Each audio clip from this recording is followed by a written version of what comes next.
southbound 110 freeway and was struck by two vehicles and was unfortunately killed in that accident. Now, we understand that the freeway will be shut down here as this investigation is underway. It's going to be shut down, a SIG alert, for 6 hours as they do the investigation for this tragic accident. But let's go to some other tape that we shot just a few minutes ago of a dog that was taken out of the van. You can see the van here in our picture here.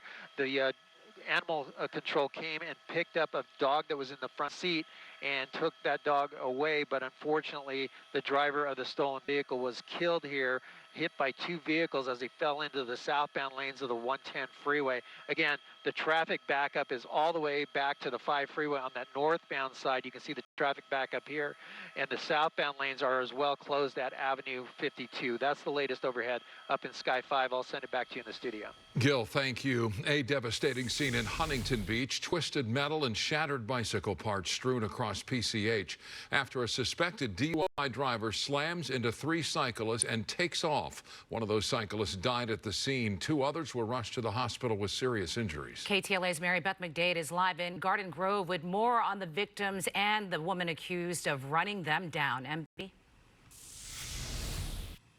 Yeah, Mike and Jared, the victim, Pastor Eric Williams, is being remembered tonight as someone who loved God, loved his family, and would do anything for anyone that needed help.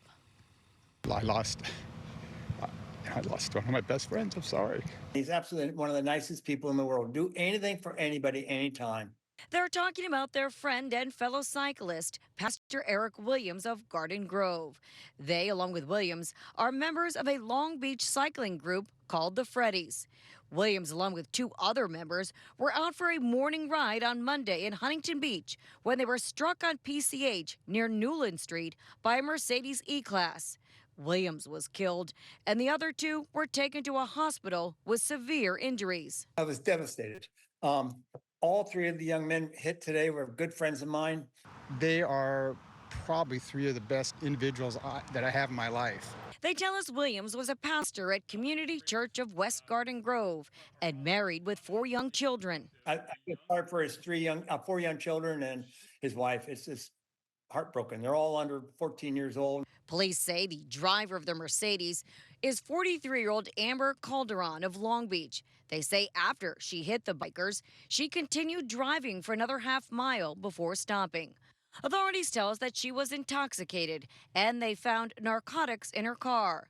We've also learned that she has 2 prior drug convictions. She has been arrested for gross vehicular manslaughter, felony hit and run, and felony DUI. The Freddies placed a ghost bike at the scene, and another fellow cyclist came by to say a prayer and remember Williams. I'm such a great young man, a father figure, and just a very instrumental person to not only the community of the cyclists, but to his church that he ministered. Back at the church, we spoke to some heartbroken teens who tell us Williams will be sorely missed. He would always pray for us and root on for us, and we were just all heartbroken. And members of the Freddies tell us that those other 2 cyclists that were injured suffered some broken bones, but are expected to recover. For now, reporting live here in Garden Grove, Mary Beth McDade. We'll send it back to you guys in the studio. Mary Beth, thank you. A mass shooting is averted at the nation's busiest airport thanks to a tip from the suspect's family. Police say the suspect was taken into custody just minutes before he was going to carry out his threat to, quote, shoot up the airport. And they found an AR-15 and ammunition inside his truck that was parked nearby. John Finolio live with the latest on the plot and what we're learning about the suspect. John. Yeah, Micah Shearer, Atlanta police say the suspect is a convicted felon. Atlanta's mayor describing him as mentally challenged. They say had it not been for the suspect's family who alerted police, followed by swift and coordinated law enforcement efforts, this whole thing could have ended in tragedy. How are you? How did you get, what are your reasons at the airport right now? We want to? Why are you at the airport? Oh. I'm just here. What I heard. Police body cameras rolling as officers confront a man they say was preparing to carry out a mass shooting at the world's busiest airport. What kind of car do you drive? I got dropped off. You got dropped off? Okay. Authorities say 49-year-old Billy Joe Cagle came to Atlanta's Hartsfield-Jackson Airport Monday morning on a mission to open fire inside the crowded terminal. Cagle parking his flatbed pickup truck outside the South Terminal just before 9:30 a.m., where officers later found an AR-15 assault-style rifle and 27 rounds of ammunition. I do believe that Mr. Cagle was headed back to his truck to retrieve it, and I do believe he was likely to use that weapon inside the crowded terminal that he had just seen. Inside the terminal, Cagle is seen approaching a TSA checkpoint. He seemed to be very interested in the TSA check-in area, which you can see was heavily crowded with travelers. Police say Cagle's own family members called 911 to report him. Cartersville Police Department was alerted by the family of Mr. Cagle that he was streaming on social media, that he was headed to the airport, in their words, to shoot it up. With a photo provided by the family, officers at the airport locating Cagle, a convicted felon, within minutes before taking him into custody. And then we're going to have this individual did have a semi-automatic weapon, and this individual was mentally challenged. And when you have those combinations together, it can turn out to be deadly. We're thankful to God and to good information and good intel and good people for this crisis being averted.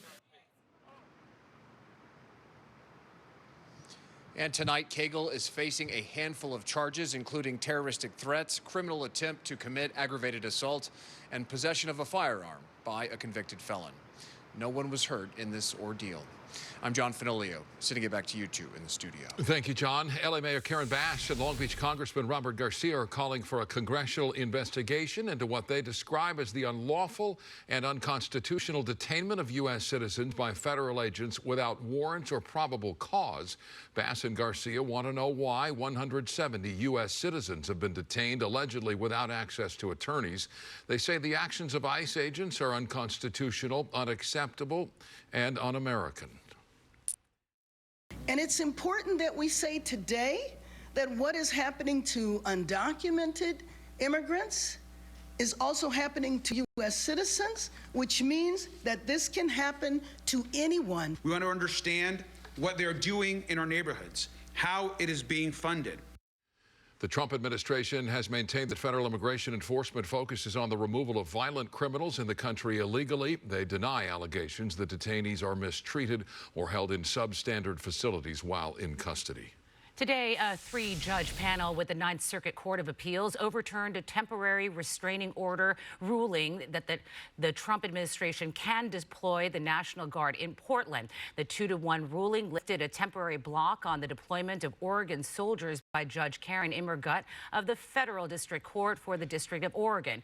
Lawyers for Oregon and the city of Portland immediately asked the U.S. Court of Appeals of the Ninth Circuit for a rehearing, which would involve the 10 randomly selected judges. The president says he is now considering deploying the National Guard troops to San Francisco. Shrapnel from a shell fired during the Marine Corps' 250th anniversary show on Saturday hit a CHP vehicle after the live ordnance exploded over the 5 freeway. The freeway was closed for 17 miles for several hours during the demonstration near Camp Pendleton. When the CHP notified the Marines about the incident, they canceled the rest of the live fire event. No injuries were reported. CHP Border Division Chief Tony Coronado, a Marine himself, calls the live fire demonstration, quote, an unusual and concerning situation. Governor Newsom called the live fire training exercise reckless.